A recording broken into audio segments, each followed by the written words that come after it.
Everyone, Radhe Radhe. कैसे हैं आप लोग? आई होप आप लोग बहुत अच्छे होंगे, अपने आने वाले एग्जाम की तैयारी भी बहुत अच्छे से कर रहे होंगे।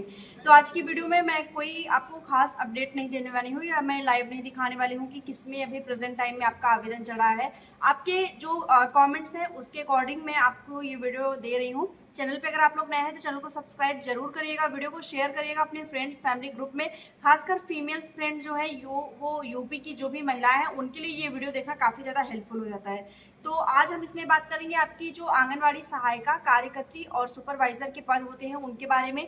कब वैकेंसी आ रही है, क्या कुछ उसमें प्रोसेस रहने वाला है, कैसे आपको सिलेक्शन मिलता है। ठीक है, तो सारे पॉइंट डिस्कस करेंगे। एक एक चीजें आप देखिएगा केयरफुली। चैनल को आप वीडियो को आप लोग लास्ट तक जरूर से जरूर देखिएगा। और एक चीज, अगर आप यूपी से हैं, आपको कोई भी जॉब अपडेट चाहिए, कोई भी ऑथेंटिक जानकारी चाहिए, संविदा पे जो भी भर्तियां आ रही हैं, चाहे वो जल विभाग हो या फिर आपका महिला कल्याण विभाग हो या आईसीसी एजुकेटर से संबंधित हो या अन्य कोई ऐसा विभाग हो जिसमें आपका एक सेफ एंड सिक्योर जॉब आप कर सकती हैं, तो चैनल को प्लीज सब्सक्राइब जरूर करिएगा क्योंकि इसमें आपको हमेशा ऑथेंटिक जानकारियां मिलेंगी। ठीक है।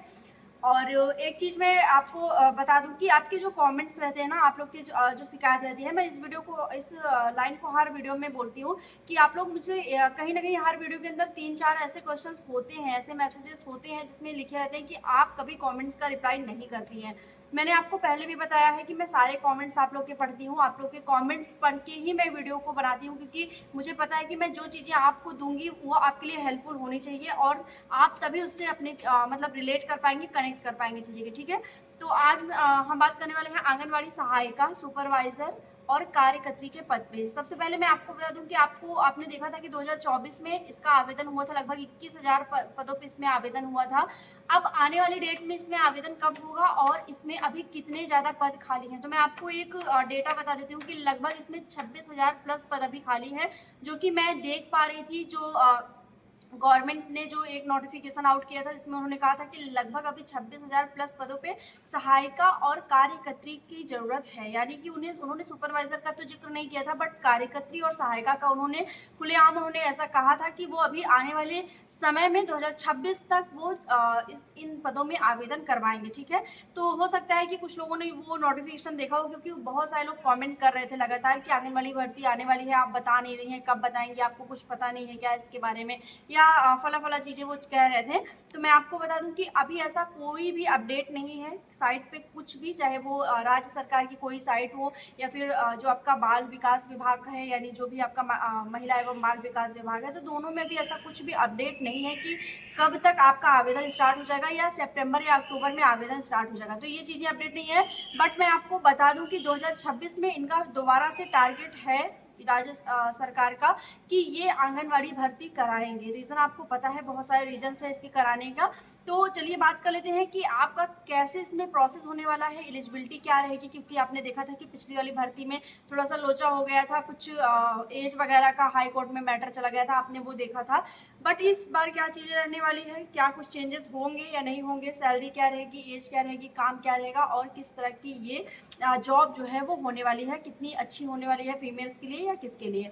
तो इसमें सबसे पहले मैं बता दूं कि आंगनवाड़ी जो हो आपका एक ऐसे जो संस्था है हम बोले, उसमें आपके 3 तरह के पद सदैव निकलते हैं। जैसे कि पहला आपका जो पद रहता है वो रहता है सहायिका का, दूसरा कार्यकर्त्री का और तीसरा सुपरवाइजर का। मतलब आप देखेंगे तो सहायिका आपका लोएस्ट है, देन आपका कार्यकर्त्री है और फिर आपका सुपरवाइजर का पद है। तो 3 तरह के आपके पद निकलते हैं इसमें।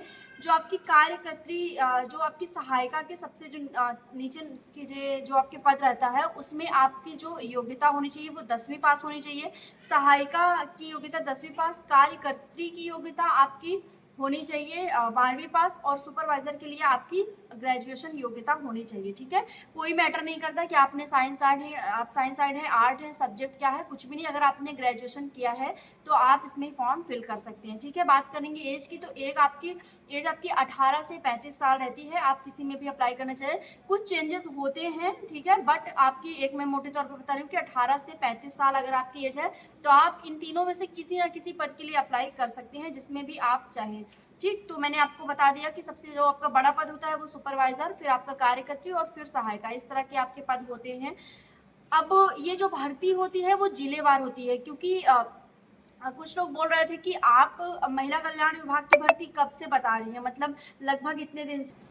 बताई ही जा रही है, क्या ये भर्ती चल ही रही है। तो मैं आपको बता दूं कि संविदा पे या फिर राज्य सरकार की कुछ ऐसी भर्तियां जो कि आंगनबाड़ी या फिर किसी ऐसे विभाग से संबंधित रहती हैं, जो एक डेवलपमेंट विभाग से, तो उसमें आपका प्रोसेस बहुत धीमी गति से चलता है। अगर जो 2024 में आंगनबाड़ी में जिन्होंने भाग लिया हो, जिन्होंने फॉर्म अप्लाई किया हो, उन्हें पता होना चाहिए कि 2024 से लेके 2025 तक लगभग 1 साल आपका उसमें प्रोसेस चला था, तब जाके उसकी अभी इसमें कुछ दिन पहले ज्वाइनिंग वगैरह हुई है, जून वगैरह में, आई थिंक मई या जून में उसमें जो प्रोसेस है वो कंप्लीट हुआ है, डेबी होके ज्वाइनिंग वगैरह। तो ये आपकी जो भर्तियां होती है वो जिलेवार चलती हैं। जिलेवार मतलब कि जैसे कि इकट्ठे 75 जिलों में आपका प्रोसेस नहीं होता है, इसमें आपका लगभग 5 से 6 जिलों में हुआ, फिर उसके बाद साइड पे 5 से 6 जिलों का नाम आता है। तो ऐसे ऐसे आपका आवेदन होता है, थोड़ा सा इसमें आपकी जो गति होती है वो धीमी होती है। तो ये चीज़ सबको शायद नहीं पता होता है, कुछ ही लोग को पता होता है। तो जिनको नहीं पता था वो भी ये चीज़ समझ लें, क्योंकि आप कोई चीज़ बिना समझे कमेंट मत किया करिए। आपको ऐसा लगता है कि आप कमेंट करके चले जाएंगे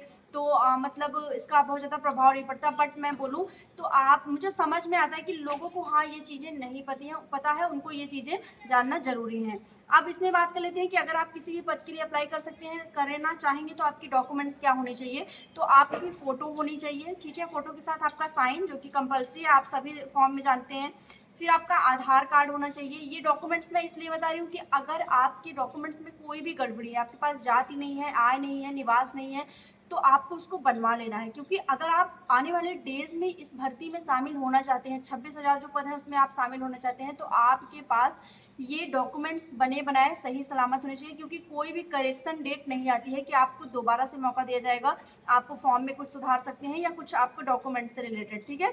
तो ये आपको नहीं करना है। आपको अपना फोटो, साइन, आधार कार्ड में कोई मिस्टेक है, जाति प्रमाण पत्र में कुछ है, आय नहीं बनी है आपकी, निवास नहीं है, ये सब आपको कंप्लीट कर लेना है। और आपकी शैक्षणिक योग्यता होनी चाहिए, यानी आपकी, अगर आप हाई स्कूल, इंटर, ग्रेजुएशन किया है तो वो आपके पास डिग्रियां होनी चाहिए, आपके पास सर्टिफिकेट उसका होना चाहिए।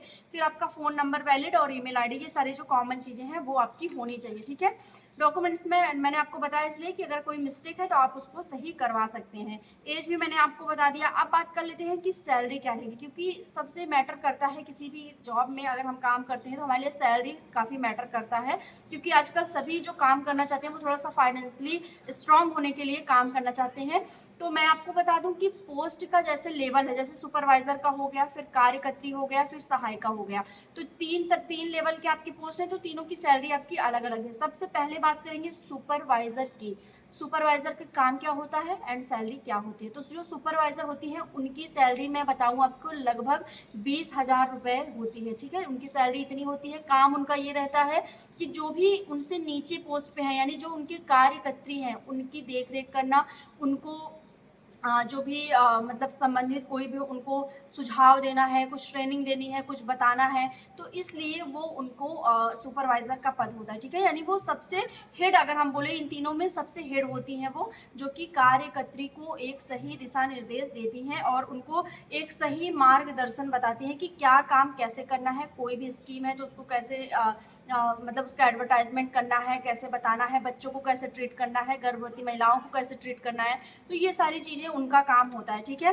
फिर आता है कार्यकर्त्री का। कार्यकर्त्री का काम होता है कि मतलब जो भी मतलब स्कीम आ रही है या कोई चीज़ हो रहा है, चाहे वो महिलाओं से संबंधित हो या बच्चों से, उन पे कार्य करना, यानी उनको देख रेख करना, उनका सब मैनेज करना, ठीक है। ये होता है कार्यकर्त्री का, जिसकी सैलरी लगभग 8,000 रुपये रहती है और योग्यता 12वीं पास उनकी होती है। फिर थर्ड आपका नंबर का आता है सहायिका का। जो सहायिका के पद होते हैं वो आपके ऐसे पद होते हैं जो सहायक के रूप से होते हैं। नाम से ही स्पष्ट है कि सहायिका यानी हेल्पर, अगर हम बोले तो ये एक हेल्पर के रूप में है, जो कि कार्यकर्त्री की हेल्प करती है, यानी जो अपने से बड़े पोस्ट की है कार्यकर्त्री, उसकी हेल्प करती है जो सहायिका होती है, ठीक है। जिनकी सैलरी लगभग 4,000 मासिक उनका मानदेय होता है। और भी चीज़ें इसमें ऐड होती हैं, थोड़ा बहुत सैलरी बढ़ती है, लेकिन मैं आपको बता दूँ तो मेरे पास स्क्रीनशॉट अगर होगा तो मैं यहाँ पे लगा दूँगी, आप लोग देख लीजिएगा कि आने वाले डेज में इनकी सैलरी में वृद्धि करने की बात कही गई है और आने वाले डेज में ऐसा संभव भी है कि इनकी सैलरी थोड़ा सा बढ़ा दी जाएगी, ठीक है। तो ये चीज़ें थी। बाकी आप किस जिले से हैं आप कमेंट जरूर करिएगा। आप आने वाले डेज में अप्लाई करना चाहते हैं या नहीं, आप लोग जरूर बताइएगा। चैनल को सब्सक्राइब कर लीजिएगा, इसलिए कर लीजिएगा कि आने वाले डेज में जैसे ही इसका फॉर्म स्टार्ट होता है मैं आपको ये अपडेट पहुँचा सकूँ, ठीक है। मिलते हैं नेक्स्ट वीडियो में, तब तक के लिए बाय एंड टेक केयर।